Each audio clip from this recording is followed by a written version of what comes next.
ఇదిగోండి అయిపోయింది. ఉప్పు కూడా సరిపోయింది కాబట్టి నేను వేసింది అన్నీ కరెక్ట్గా సరిపోయినాయి. చూడండి, ఒక్క చుక్క నీరు పోయకుండానే క్యాబేజీ ఎగురు అయిపోయింది.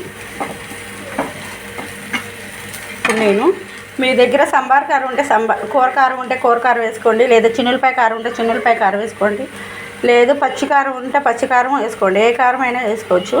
నేనైతే మటుకి నిన్న కొట్టాను కదండి కారం, అది వేస్తున్నాను. పొనగంటి కారం ఏం లేదు, అది ధనియాలు అన్నీ కొట్టిన కారమే కాబట్టి ఇలా ఇగురుల్లో వేసుకోవచ్చండి, బాగుంటుంది.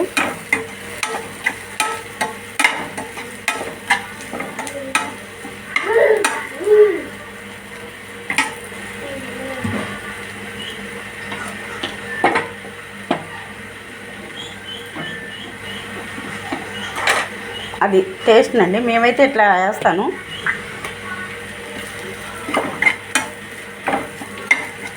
అయిపోయిందండి. లైక్ చేయండి, షేర్ చేయండి, సబ్స్క్రైబ్ చేసుకోండి. క్యాబేజీ ఇగురు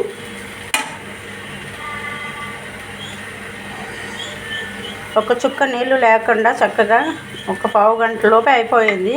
ఏ కూర అయినా పావు గంట లోపే చేసుకునే కూర అయితే వంటగదిలో గంటలు ఉండి చేయకుండా అన్నీ మనం చక్కగా కోసేసుకొని 15 నిమిషాలు 10 నిమిషాల్లో అయిపోయేటట్టు చేసుకోవాలండి. వంటగదిలో గంటలు చేయకుండా మనం. చూడండి అయిపోయింది, కలర్ కూడా బాగుంది. బాయ్ అండి.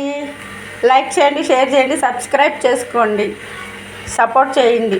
థ్యాంక్స్ అండి, సపోర్ట్ చేస్తున్న ప్రతి ఒక్కరికి థ్యాంక్స్ అండి. మరో వీడియోలో కలుద్దాం. మన ఇంటి వంట.